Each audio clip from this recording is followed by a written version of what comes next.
عزتمنو جهانګیر خان په دوبۍ کې داسې ناروا کارونو باندې ښځې سره ګیر شولو. زموږ دا ویډیو د ماشومان نه ګوري ځکه چې دا د ماشومانو د کتو نه ده. زموږ دا ویډیو د تر اخره پورې وګورئ چې تاسو ته پوره معلومات در ورسیږي.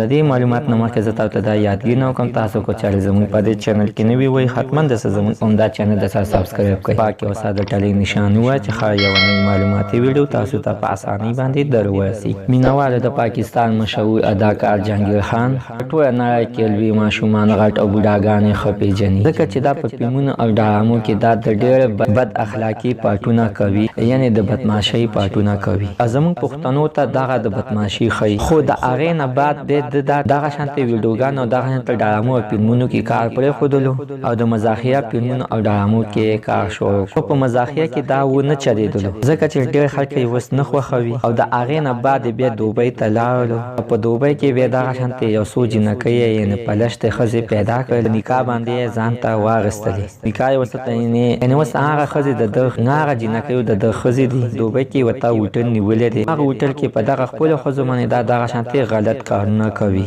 او ډېرو خلکو دغه شانتې د پاکستان د حکومت نه دغه غوښتنه کړې وه چې جهانګیر خان بړوا دې ونیول کړی شي. د پاکستان حکومت ورپسې زور ولګولو، جهانګیر خان ترې نه تښتېدلی او په ګوتو ورته څه ور نه غله. اخر جهانګیر خان په دوبۍ کې په هوټل کې د ښځې سره دغه شانتې په بد اخلاقۍ او په بېحیایۍ کارونو کې ګیر شو. ځکه چې په کوم هوټل کې د ښځې چلولې نو هغه هوټل کې دا ډېرو کسانو بیا ګیر کړلو چې ځکه چې دا یوازې په فلمونو او ډرامو کې کار نه کوي، دا دغه شانتې خپلې ښځې او برواتوب کوي چې خپلې ښځې سره پیسو دپاره یعنې خپلې ښځې چلوي. عزتمنو زموږ ننني معلومات د دې ځای پورې د نوي معلومات لپاره زموږ عمده چینل د سره سبسکرایب کړئ، خوا کې او ساده ټلې نشان وي. ښایي یوه نوې معلوماتي ویډیو تاسو ته په اسانۍ باندې در ورسي.